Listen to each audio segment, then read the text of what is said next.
France Maghreb 2. Et merci de nous rejoindre sur France Maghreb 2 évidemment. Et comme tous les dimanches, avec le plus grand plaisir, eh bien il est avec nous les amis dans cette nouvelle édition de Parler Santé avec Monsieur Malek en direct sur France Maghreb 2. Bonjour Monsieur Malek. Bonjour Medjed. Comment ça va? Ça va et vous? Eh ben écoute, ça va très très bien Monsieur Malek. Ravi de vous retrouver en tout cas pour cette nouvelle édition de Parler Santé.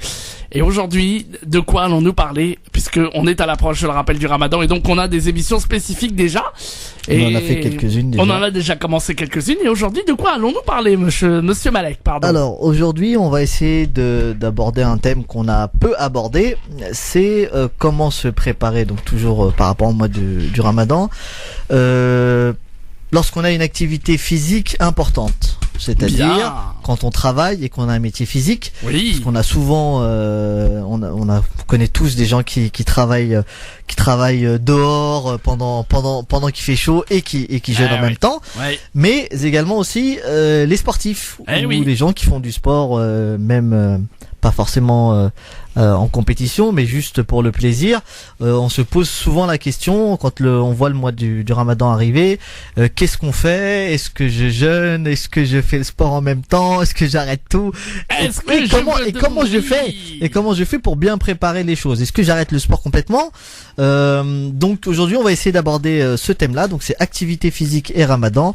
Et pour ce faire, j'accueille encore une fois Stéphanie, notre kinésithérapeute. Bonsoir Stéphanie. Elle m'a traumatisé, vous savez. Même oui, après, je sais. Après 19 on vous a entendu. Elle est là. Vous appeliez tout le monde Stéphanie. C'est poser la question pourquoi. Et ben parce que elle vous a traumatisé. Et parce qu'elle est formidable. Oui. Elle est formidable. Elle est formidable. Bonsoir Stéphanie. Bonsoir. Comment allez-vous? Ça va bien, merci. Depuis la semaine dernière. Très bien. Alors donc vous avez une spécialité qui va nous servir aujourd'hui puisque donc vous êtes kinésithérapeute et aujourd'hui donc nous parlons d'activité physique et de jeûne. Et voilà, et puis donc c'est valable dans tout, hein, pas que dans le Ramadan, mais lorsqu'on jeûne, pour tous ceux qui jeûnent. Et puis Monsieur Malek aussi pour tous les gens qui ont besoin de kinésithérapie, voilà. Aussi, en même temps, on va le voir tout à l'heure, mais c'est vrai que lorsqu'on jeûne, on se blesse aussi, on peut se blesser facilement. Donc il y a plein de choses à éviter, il y a plein de conseils, donc n'hésitez pas à nous appeler. Si vous avez un métier pénible et que vous voulez bien préparer le Ramadan, n'hésitez pas à nous appeler. Et si vous faites du sport, en plus, je sais que Stéphanie est une grande sportive. Ah oui. Donc en plus d'être kiné, elle a fait beaucoup de sport à un très haut niveau. Donc elle arrivera à vous répondre. Elle fait de la boxe taille. Voilà, exactement. Mais déjà, il a une très bonne mémoire. Il se souvient pas des noms, des prénoms, mais en tout cas, il a une bonne mémoire. Je sais pas pourquoi, mais elle m'a marqué. C'est pour ça qu'elle vous a traumatisé. Elle m'a traumatisé avec la boxe taille. Voilà. Justement. Vous êtes pas le seul.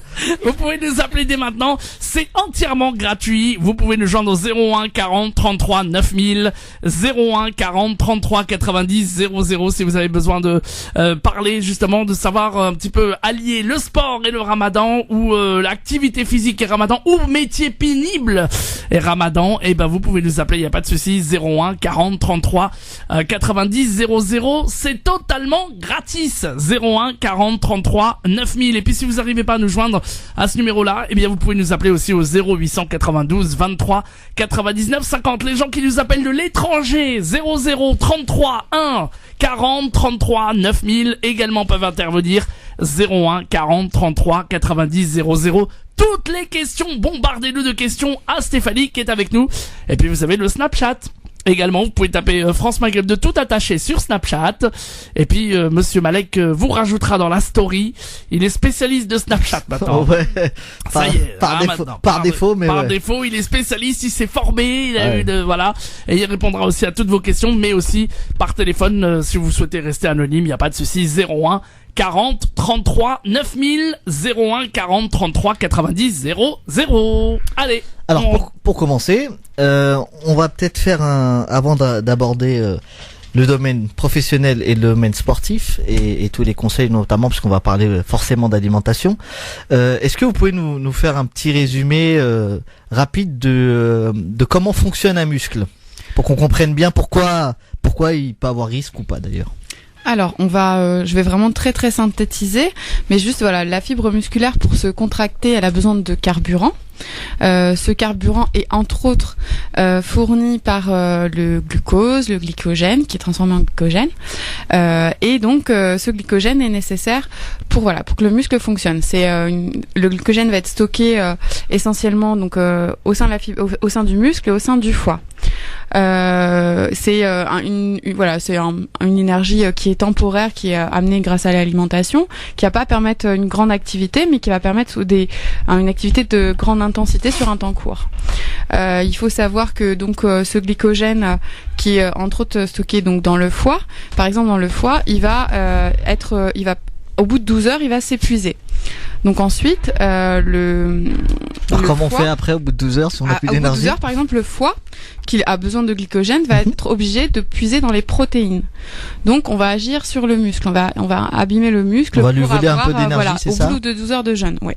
Donc ces deux notions dont on a besoin, c'est le muscle a besoin d'énergie, qui est dans l'alimentation fournie par les glucides, et entre autres, et cette énergie qui des glucides est aussi stocké par le foie, et c'est juste on va reparler après d'alimentation, donc après il a besoin d'autres énergies, il a besoin d'oxygène, il a besoin de plein d'autres choses, mais en tout cas ce qui va nous intéresser par rapport au ramadan et au jeûne, c'est ces glucides, cette énergie ces glucides qui une fois dont on n'a plus, on va les taper ailleurs dans les muscles, et voilà. Très bien. Bon alors donc on a plus ou moins abordé le fonctionnement d'un muscle. Donc on l'a dit tout à l'heure, on va parler de deux cas de figure, les professions qui sont compliquées, plutôt pénibles, et le mois de jeûne, et de l'autre côté on va aborder le sport et le ramadan. Donc pour commencer, on va peut-être parler des métiers physiques. Alors qu'est-ce qu'on fait? Bon, quand on n'a pas le choix, parce que soit si on peut, on s'arrête, on préfère prendre ses vacances pendant le mois de Ramadan, mais comment font tous ceux qui travaillent, qui ont un métier pénible? On va les citer, il y a tous les gens qui travaillent à l'extérieur, qui sont des ouvriers du bâtiment par exemple, mais également, on en a discuté tout à l'heure, les boulangers qui travaillent au chaud dans une espèce de cuve où il fait très chaud, où c'est un peu compliqué. Il y a tous les agents de piste qui travaillent dans les aéroports, qui portent les sacs, et pour ces gens-là c'est compliqué. Je profite, je passe un coucou à mon grand frère, puisque lui il travaille sur les pistes de Roissy, et c'est compliqué pour lui. Coucou à lui alors. Donc je pense qu'il va nous écouter. Qu'est-ce qu'on peut faire pour bien préparer justement ce mois-là? Alors, on a beaucoup il faut savoir qu'en fait, dans ces périodes de jeûne, on a un manque de vigilance. On sait que ce sont des périodes qui sont plus à risque de blessures. Donc il y a des petites choses qu'on peut mettre en place, qui on espère, alors dans les choses très simples, on va dire, on va pouvoir commencer par s'échauffer un petit peu. Quand on a un métier qui est relativement physique, on va devoir porter un peu des charges. Il faut imaginer ça un petit peu comme un sport. On commence pas à froid à porter nos 10 kilos de béton. Donc on va commencer par faire des petits échauffements. On va essayer aussi, dans la mesure du possible, et ça pour le coup ça va dépendre un peu de son employeur, mais d'adapter les horaires, d'essayer de décaler les horaires pour pouvoir commencer plus tôt, et finir plus tôt, peut-être passer en journée continue, même si il faut savoir que un employeur doit obligatoirement accorder 20 minutes de pause toutes les 6 heures à son employé. On va essayer de proposer en fait dans les alternatives au métier, si l'employeur est au courant qu'on jeûne, et pareil, c'est normalement en théorie une obligation il y a dans le code du travail une obligation de prévenir son employeur qu'on fait le ramadan, donc il y a un risque sur la santé, et pour pouvoir trouver des solutions ensemble. Bon, malheureusement, je sais bien que dans la réalité, on préfère parfois cacher cela. Certains, il y en a d'autres pour lesquels il n'y a pas de souci. Voilà, mais en tout cas, si on a la possibilité de le dire, ça permet par exemple il y a des systèmes de roulement, voilà, entre les personnes qui travaillent à l'extérieur et les personnes qui travaillent à l'intérieur, pour éviter, surtout là, on va être dans des périodes de jeûne longs qui sont de plus de 18 heures, avec du soleil, de la chaleur. Nous on veut pas, mais ouais. mais pour les autres oui. Et donc on va se retrouver dans des conditions assez difficiles. Donc le premier conseil, c'est d'essayer éventuellement d'adapter en fait, son mode de travail sur les horaires. C'est déjà commencer par ça. Deux types de conseils. Un sur la conception du temps de travail et comment on peut adapter son poste pendant le Ramadan. Donc les temps de pause qu'on va un peu diminuer, commencer plus tôt, faire du roulement avec ses collègues en fonction de la difficulté du poste et si on a la possibilité de changer. Et puis après des conseils un peu basiques, mais si on est à l'extérieur, avoir un brumisateur, qu'on puisse se rafraîchir régulièrement, essayer de trouver avoir une casquette, des choses un peu donc pour l'objectif de limiter, de minorer au maximum la déshydratation qui est déjà va être présente par la sudation naturelle et en plus avec les chaleurs les chaleurs plus l'effort physique plus le jeûne, ça fait quand même ça fait beaucoup, donc on va tirer sur sur les ressources d'eau qu'on a dans le corps. Donc se protéger. Donc de la chaleur, je reprends. S'humidifier, c'est-à-dire se mettre de l'eau dessus, de préférence avec un brumisateur bien frais qu'on a laissé au congèle toute la nuit et que on se passera la journée. Et si on a la possibilité, si on n'a pas possibilité de entre guillemets réduire ses pauses et tout, en profiter pour se reposer, s'allonger, mettre son corps au repos, faire une sieste dans le meilleur des cas. Et voilà. Et puis après, on a plus les conseils d'alimentation techniques, pas encore. De ce qu'on appelle la prévention des troubles musculo-squelettiques. Alors comment on fait? Qu'est-ce que c'est que ça? On va en parler dans un instant. Tiens, ça va donner les gens à réfléchir un peu. Et puis surtout ce grand teasing justement dans quelques minutes. Et puis surtout c'est très technique là. Ah oui, tout à fait. Donc s'il y a des auditeurs en tout cas qui souhaitent intervenir, vous faites une activité physique intense, vous voulez des conseils, eh bien vite les amis, appelez-nous au standard au 01 40 33 90 00, c'est gratuit. 01 40 33 90 00, par l'étranger 00 33 1 40 33 9000, 01 40 33 90 00, sur Snapchat également. Vous tapez France Maghreb 2 tout attaché, et vous voulez aussi nous parler de votre métier pénible également pendant le mois béni du Ramadan. Et comment vous voulez avoir des conseils aussi, pareil, 01 40 33 90 00. Si vous avez besoin de questions liées à la kinésithérapie également, 01 40 33 90 00, votre numéro de téléphone aujourd'hui à l'approche du Ramadan. Comment se préparer physiquement. Donc c'est plutôt très important. Et puis sur Snapchat, vous tapez France Maghreb 2, vous rentrez dans la story et il n'y a pas de souci, on répondra à toutes vos questions. Monsieur Malek va scruter le Snapchat. Et puis vous, c'est gratuit à l'antenne, 01 40 33 9000, que vous soyez à Paris ou en région parisienne, mais aussi tous nos auditeurs de province qui sont les bienvenus. On parle d'activité physique, pénibilité au travail au Ramadan. N'hésitez pas, 01 40 33 9000, juste après la pause. France Maghreb 2, France Maghreb 2. Et nous sommes de retour dans l'émission Parler Santé avec vous sur France Maghreb 2 et avec vos appels qui sont les bienvenus au 01 40 33 9000. Je vous rappelle qu'aujourd'hui on parle de physique, pénibilité au boulot pendant le Ramadan et puis surtout des activités physiques à faire ou ne pas faire pendant le mois du Ramadan. Si vous avez envie de poser des questions, si vous avez envie d'intervenir, on a notre kinésithérapeute Stéphanie qui est avec nous et surtout Monsieur Malek pour l'émission Parler Santé. On compte sur vous, allez-y, 00 33 1 40 33 9000 ou 01 40 33 9000, 01 40 33 90 00. Vous nous appelez, vous êtes prioritaires, chers auditeurs, profitez-en, c'est entièrement gratuit depuis un poste fixe, 01 40 33 9000. Et sur Snapchat, vous tapez France Maghreb 2 tout attaché, vous rentrez dans la story et vous posez vos questions sur Snapchat. Et puis pour les plus timides, eh bien vous restez en anonyme, il n'y a pas de souci, au 01 40 33 90 00. Allez, nous sommes de retour.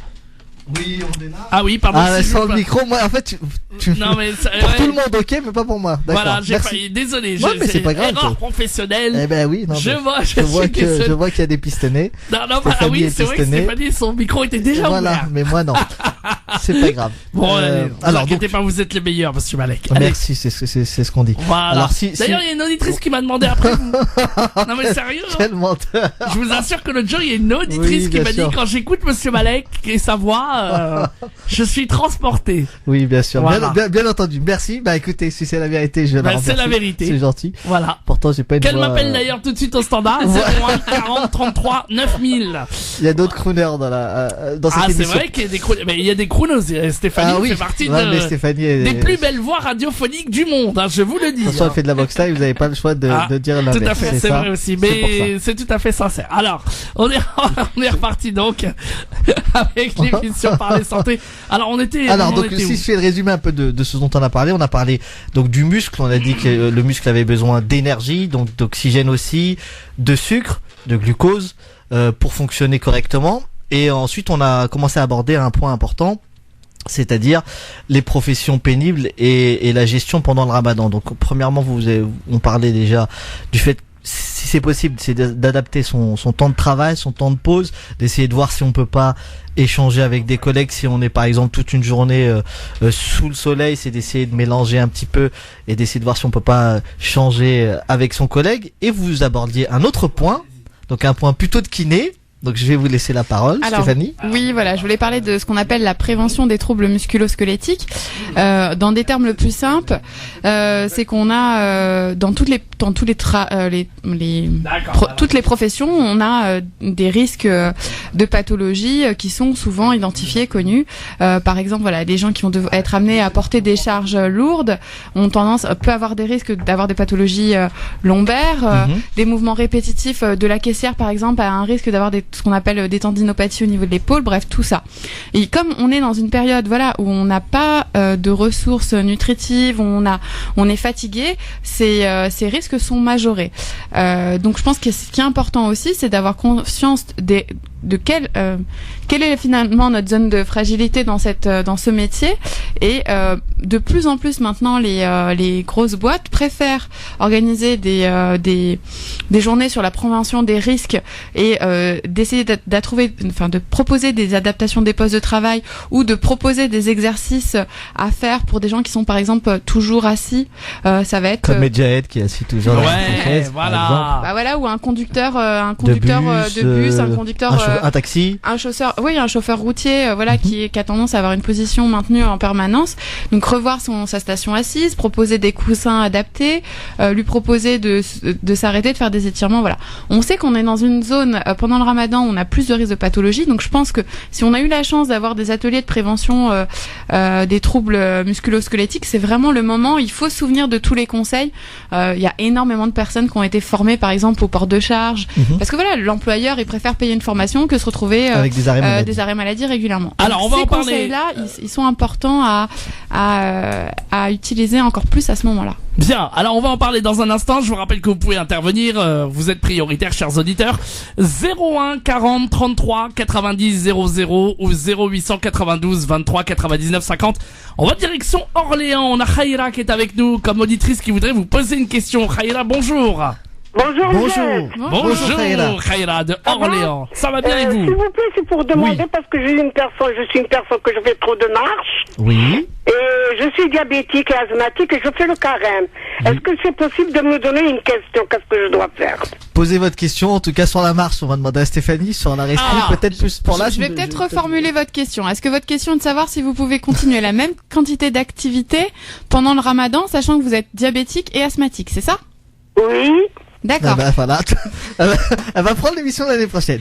C'est fait. Alors, ce que j'aimerais savoir, c'est déjà, ce qui va être important de savoir, c'est à quel moment est-ce que vous faites cette marche et de quelle durée est cette marche? Des fois je la fais le matin, des fois je la fais l'après-midi. Vous êtes autorisé par votre médecin à faire le Ramadan. Vous avez. Non. À mon médecin, je suis pas autorisée. C'est-à-dire, il vous a dit quoi? Il m'a dit il faut pas le faire. D'accord. Mais moi, je ne peux pas, alors je le fais. Alors, on en a déjà parlé, mais on va continuer, notamment dans 2 semaines avec une diabétologue. Pour ce qui est du diabète, votre diabète est contrôlé? Oui, je fais l'insuline 2 fois par jour. D'accord. Donc c'est 2 fois par jour. En fait, ce qu'il faut, et on le répète, sur chaque pathologie, il faut que la règle, c'est si votre maladie est contrôlée, il faut voir avec votre spécialiste s'il vous donne l'autorisation ou non de jeûner ou pas. Donc ça c'est très très important. Après la marche, pas de marche. Ah, alors Stéphanie, c'est autre chose. Oui. Alors en considérant qu'avec votre médecin l'accord est donné de faire le Ramadan, en prenant cette considération là, ce qui va m'intéresser moi, c'est de savoir quand est-ce que vous faites cette marche. Si c'est une marche que vous faites en plein milieu d'après-midi, alors qu'il fait chaud, alors que vous êtes seul, vers les coups de 16 heures comme ça. Ouais, 16 heures là pendant le Ramadan où il fait le plus chaud et en plus seul, j'ai envie de vous dire, je vais vous le déconseiller, en tout cas c'est dangereux. C'est pas l'activité physique qui est dangereux, c'est l'état dans lequel vous êtes quand vous faites cette marche-là. J'ai envie de dire, si vous continuez cette marche et avoir cette activité physique pendant le Ramadan en soi, c'est pas problématique, mais dans ce cas-là, ce qui me semble le plus prudent, c'est d'aller faire cette marche plutôt en fin de journée quand il fait moins chaud. Après, vous êtes bien hydraté entre guillemets avec des brumisateurs, avec la casquette, et de pas y aller toute seule. Surtout si vous avez en plus un risque entre l'asthme, le diabète pendant le Ramadan, ne faites pas cette marche toute seule. La ventoline toujours à côté, bien entendu. Ouais. Oui, j'ai la ventoline, j'ai une pile au cœur. Alors, en plus, et donc avec tout ça, et votre médecin vous dit pas jeûner, vous dites qu'il faut aller jeûner. Vous voulez jeûner. Ah non, il faut être raisonnable quand même. Ça fait quand même beaucoup, Khaïra. Après, vous pouvez, si vous ne jeûnez pas, vous pouvez toujours faire du sport, et là, auquel cas, ces conseils-là sont valables même toute l'année, hein. S'il fait trop chaud et que vous avez... Oui. Après, quand je sors pas. D'accord. Voilà. Et ce qui est important, c'est de se dire, il y a pas de souci à adapter l'effort. C'est-à-dire que il y a des jours où on est plus ou moins fatigué, il y a des jours où on supporte plus ou moins le Ramadan. Vous n'êtes pas obligé de garder cette marche quotidienne. Si voilà, c'est de se dire, et surtout, je vous conseille vraiment fortement de pas le faire toute seule. Allez, vous avez déjà des facteurs de risque importants. Merci Khaïra, et faites attention si votre médecin dit non, faites attention. Merci Khaïra d'Orléans. À bientôt Khaïra. À bientôt. Merci Salut. Merci beaucoup. Allez, vous pouvez nous appeler vous aussi. Vous êtes les bienvenus, auditeurs, auditrices. Justement, l'activité physique pendant le mois du Ramadan ou la pénibilité ou autre question à notre kinésithérapeute, à notre médecin Stéphanie et Monsieur Malek. 01 40 33 90 00 01 40 33 9000, ou si vous n'arrivez pas à nous joindre au 0800 92 23 99 50 comme cette auditrice évidemment. Allez-y, hein, n'hésitez pas, vous êtes prioritaires chers auditeurs et c'est gratuit. 01 40 33 9000 01 40 33 90 00. Allez, on poursuit. On continue, justement, Khaïra nous a ouvert la voie. On va parler un petit peu de sport et de Ramadan. Donc je rappelle quand même, hein, si votre médecin vous déconseille de faire le jeûne et que vous avez un diabète, de l'asthme, encore l'asthme, tant que c'est contrôlé, ça va, le diabète aussi. Mais une pile au cœur ou en tout cas un pacemaker, faites pas n'importe quoi. Ah, surtout au niveau physique. Demandez toujours l'avis du médecin. Toujours l'avis du médecin. En tout cas, voilà, Stéphanie pourra vous donner vraiment les meilleurs conseils là, donc n'hésitez pas. 01 40 33 9000 01 40 33 9000. Alors, donc Stéphanie, parlons du sport parce que ça concerne beaucoup de gens. Oui, alors là pour le coup, si on revient sur notre juste le fonctionnement du muscle, en tout cas le stockage du glycogène, on a vu qu'à partir du moment où le foie n'avait plus de glycogène, il va aller puiser dans les protéines et pour faire fonctionner le foie. Donc le Ramadan va taper ce qu'on appelle taper dans les muscles. Donc pour les gens qui ont l'habitude de faire du sport, c'est important de continuer cette pratique sportive. Cependant, il va falloir l'adapter. Alors, moi, je déconseille aux gens qui n'ont jamais fait de sport de se mettre à faire du sport pendant le Ramadan.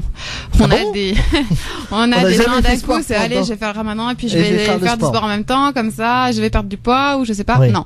Si vous n'avez pas l'habitude de faire du sport, on commence pas le sport pendant le Ramadan. Donc, premier conseil, vous bannissez lorsqu'on n'a pas d'expérience. On ne commence pas le sport pendant le Ramadan. Ouais. Après, pour les gens, l'été qui arrive, donc ils veulent préparer, c'est un peu ça. Ils se disent, on va faire une pierre de coups, on va maigrir et faire du sport et finir aux urgences. Alors, pour les gens par contre qui sont habitués à avoir une pratique sportive régulière, ce qui est important, effectivement, c'est de maintenir une activité sportive. Par contre, l'objectif ne doit pas être un objectif de performance. On va pas faire du gain musculaire pendant la période de Ramadan. L'objectif va être juste de maintenir ses capacités musculaires, de maintenir son niveau, même si on risque de perdre un petit peu, mais en tout cas, voilà, de pas passer de la totalement désutilisation, de revenir quelqu'un de sédentaire. Mais on n'aura pas d'objectif de gagner en performance. Après, voilà, tout à fait. On a des auditeurs là qui vous adorent, hein, Stéphanie. Ça y est, 01 40 33 9000. On va continuer à accueillir un autre auditeur. 01 40 33 90 00. Il s'appelle Mohamed. Il est à Paris. Bonjour Mohamed. Bonjour. Bonjour Mohamed. Comment allez-vous? Il a la patate, ça fait plaisir. Ça va. Moi, j'avais une question. Je vous écoute. En fait, pour le Ramadan là, pour le sport. Oui. Alors, quelle est votre question? Musculation en fait. Musculation. Ça, c'est la spécialité de Stéphanie. La musculation. J'aimerais bien quelques conseils en fait. Alors, moi, ma question déjà, ça va être quelle est votre pratique sportive actuelle? Alors, est-ce que vous faites de la musculation tous les jours ou pas? Est-ce que la boxe, c'est de la musculation, mais je peux pas faire les deux pendant le Ramadan. D'accord. Est-ce que l'objectif, le sport, la boxe, pardon, c'est loisir ou compétition? Non, c'est en loisir. En loisir, d'accord. De la muscu sans compétition. Non, juste c'était pour répondre et pour un petit peu préciser.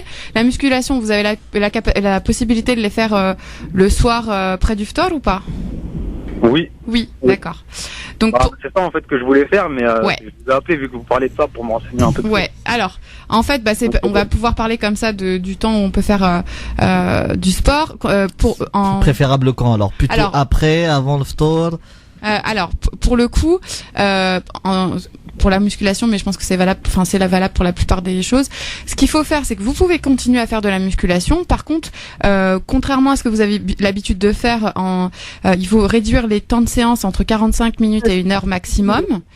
Ce que vous allez pouvoir faire, c'est qu'on peut continuer à faire la même intensité en termes de kilos que vous poussez. Par contre, il va falloir réduire le nombre de séries et augmenter le temps de repos.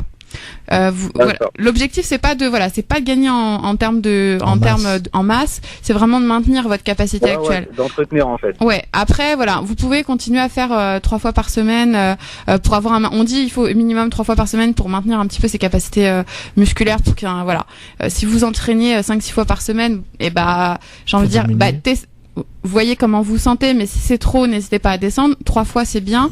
Et après de se dire, voilà, on diminue le nombre de séries. On peut rester sur le même poids qu'on pousse, mais on diminue le nombre de séries et surtout, on allonge le temps de repos. Ce qu'on fait pas normalement pour gagner en masse. On a un temps de repos qui est très court. Là, allongez le temps de repos. N'hésitez pas à faire 2 minutes de pause entre chaque série. Vous maintiendrez votre muscle, mais vous risquez pas de vous blesser et vous pourrez tenir l'entraînement et voilà. Et après, l'avantage de faire ça quand même juste avant le ftor, c'est qu'après vous bénéficiez de ce qu'on appelle la fenêtre métabolique. Donc c'est 30 minutes après l'entraînement qui permettent de manger ce qu'on veut et sans assimiler les graisses. Donc pour moi, c'est la meilleure chose à faire. Bien sûr, en s'échauffant bien, avant, avec le brumisateur, en se mouillant bien le visage avant, la tête, les extrémités, pour essayer de se refroidir. Et après, comme ça, quand vous finissez votre entraînement, vous pouvez vous hydrater et voilà. C'est génial. Et voilà, monsieur. Oui. Après, pour la réponse. D'ici la fin de l'émission, on parlera d'alimentation aussi, parce que c'est important. La nourriture en fait. Oui, voilà, c'est ça, c'est exactement ça. On va en parler un petit peu plus à la fin, je pense, parce que ça va nous prendre pas mal de temps. Après, on a plein de choses à dire encore. Donc restez à l'écoute. Voilà. Il n'y a pas de souci, en tout cas, Mohamed. C'est une bonne question, en tout cas. Une très bonne question et merci beaucoup, monsieur Mohamed, de nous avoir rappelé, en tout cas.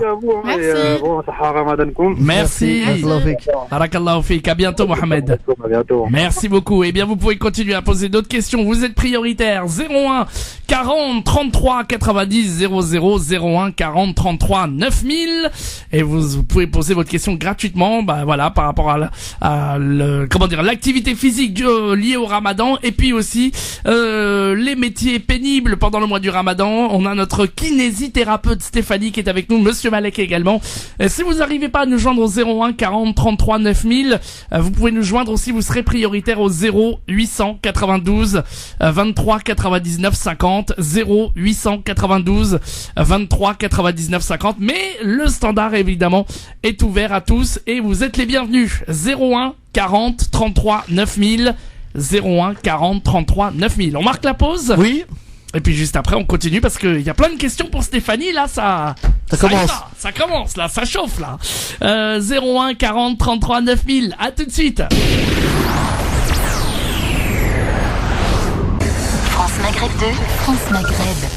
Et de retour pour l'émission Parler Santé sur France Maghreb 2 avec Monsieur Malek qui est là et Stéphanie aujourd'hui qui est là pour vous répondre. Plein de questions pour Stéphanie.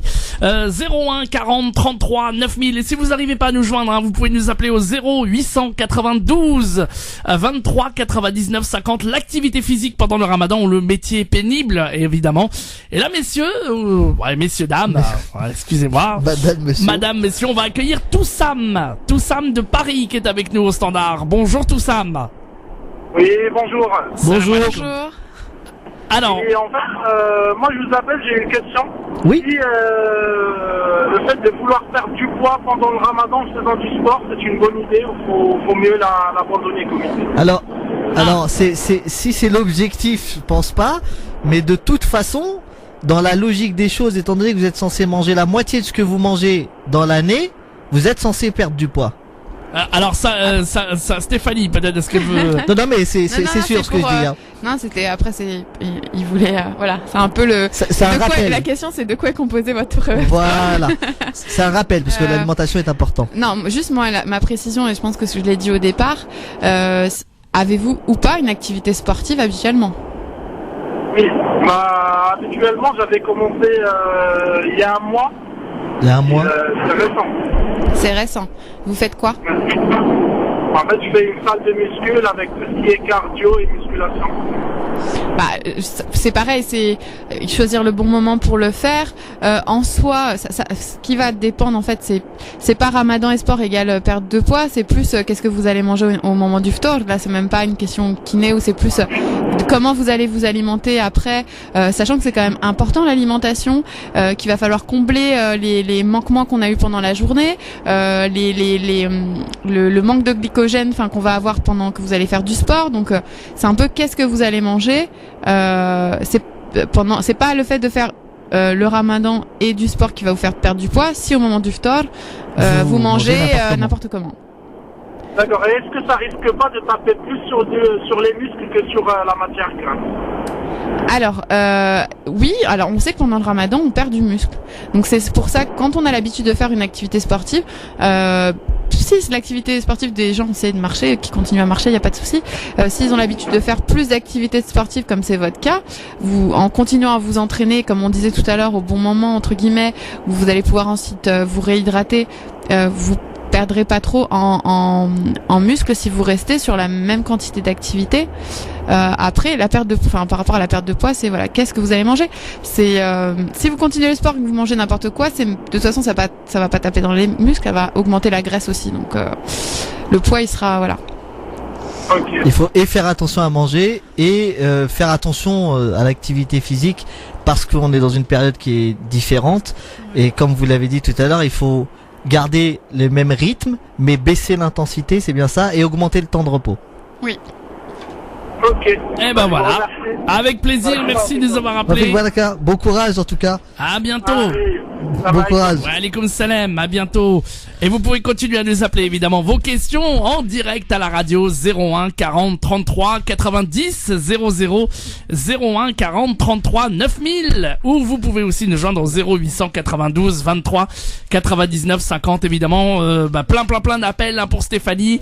Est-ce que pour l'activité sportive évidemment et pour la pénibilité aussi au travail, vous êtes les bienvenus. 01 40 33 90 00 01 40 33 9000. Alors on va poursuivre à moins qu'il y ait un autre non, ça tombe bien parce qu'en fait justement ça nous ouvre un peu ma prochaine question, c'est il y a plusieurs écoles pour quand est-ce qu'on fait du sport pendant le jeûne.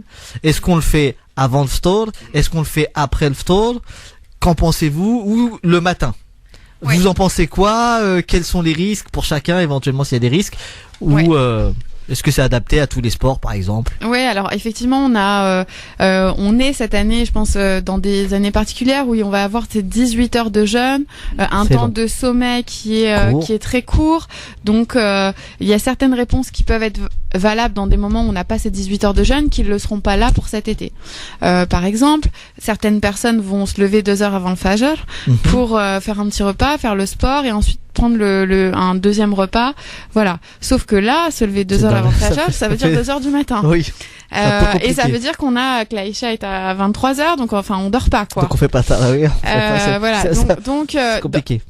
Pour ce mois-ci, ça me semble compliqué. Après, en fonction du type de travail, en fonction, voilà. Mais ça paraît un peu compliqué. Si on commence beaucoup plus tard le lendemain, c'est possible. Ouais. Après, il y a des gens qui vont avoir l'habitude de faire, qui ont tenté de faire du sport juste après le repas du matin et qui vont faire du sport. Donc après, pareil. Ce qui est bien, c'est qu'entre guillemets, ils sont hydratés, ils sont nourris. Mais ils auront rien pour compenser la perte hydrique qu'ils vont puiser tout de suite dans leurs ressources. Après, ils vont puiser dans leurs ressources et surtout ils vont en termes d'hydratation, il y aura rien pour combler ce qu'ils viendront d'utiliser. Donc c'est aussi problématique. Donc voilà. Et après il y a le fait il y a une autre. Donc nous on a parlé ce qui me semble le mieux de le faire juste avant le ftor. Et puis il y a des gens qui vont dire c'est une autre pratique et qui pareil peut à certains moments, c'est quand on rompt le jeûne à 18h qui peut être valable, mais là en rompant à 21h30, 22h, ça va être un peu plus compliqué.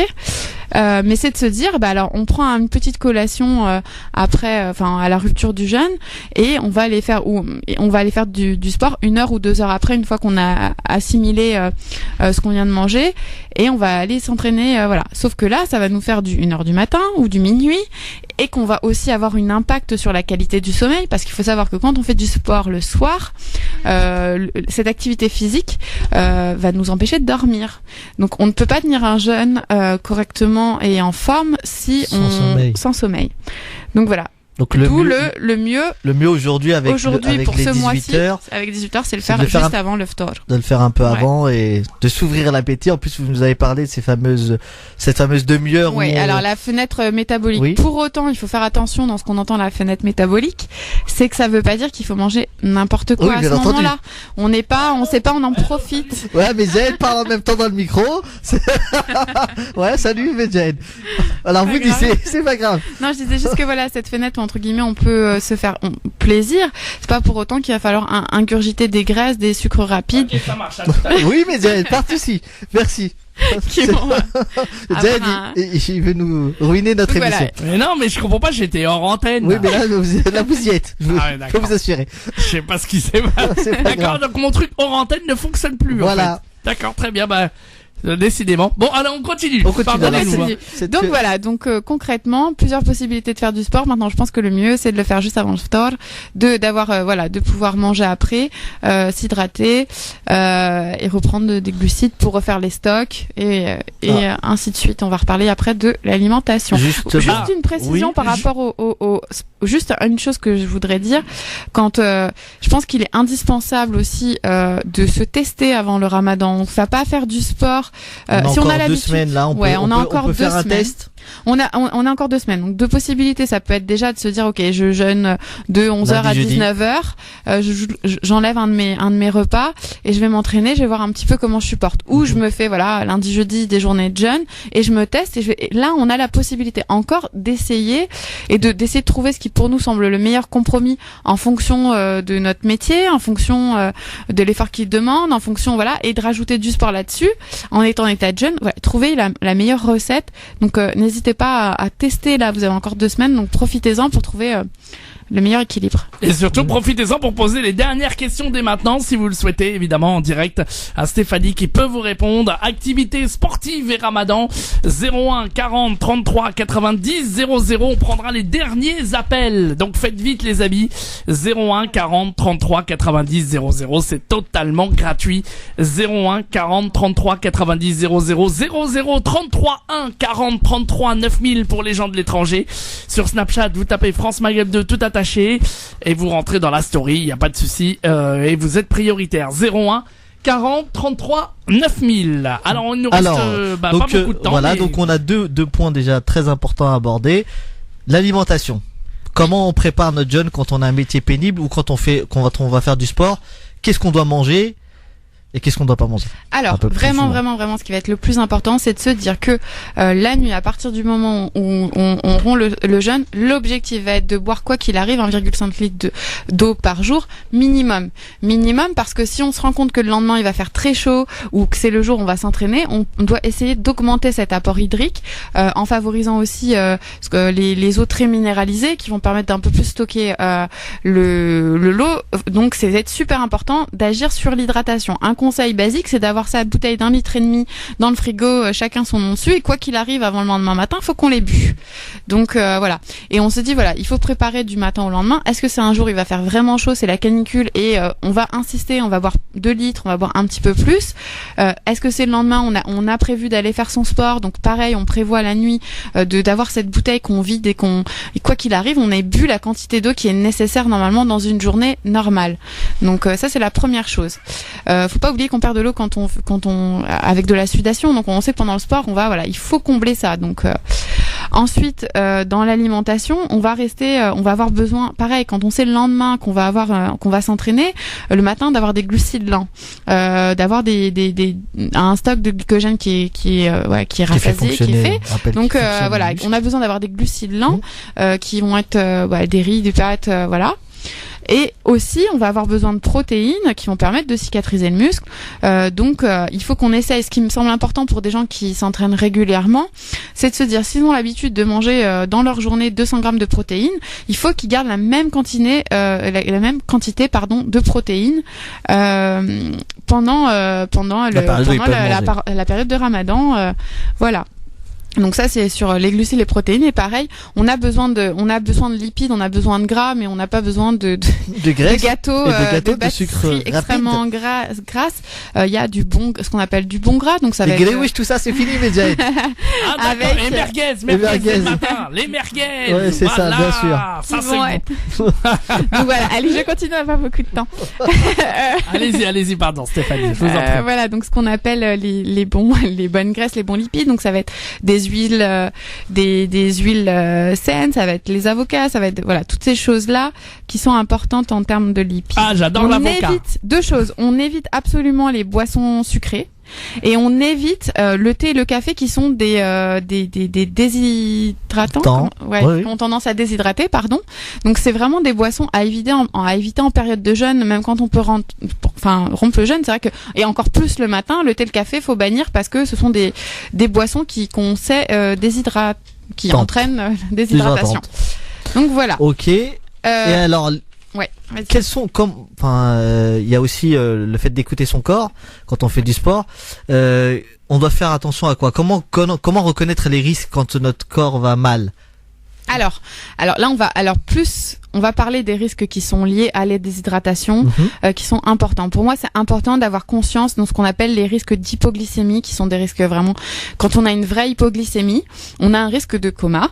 Donc c'est les hypoglycémies graves, et donc il faut être capable, soit soi-même, soit pour les autres, d'identifier les risques les signes d'hypoglycémie, qui vont être des tremblements, des vertiges, des troubles de l'équilibre, des nausées, des vomissements, des maux de tête et des troubles de la vigilance. Donc ça, c'est vraiment les signes majeurs d'hypoglycémie, où là, on a un risque vraiment que la personne, il se passe quelque chose de grave. Donc ça, c'est des signes qui doivent nous alerter et qui doivent faire qu'on rompe son jeûne. Oui. Il y a un risque vital. Donc il faut savoir qu'il y a d'autres risques liés à la déshydratation et liés au manque d'alimentation, donc en dehors de l'hypoglycémie, qui vont être ce qu'on appelle l'hyperthermie maligne d'effort.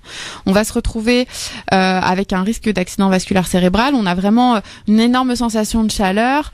C'est pour ça qu'on va avoir des préventions avant de faire du sport, ou même en période où il va faire très chaud, de avoir le brumisateur en permanence sur soi pour pouvoir s'humidifier, refaire ses ablutions, prendre une douche froide.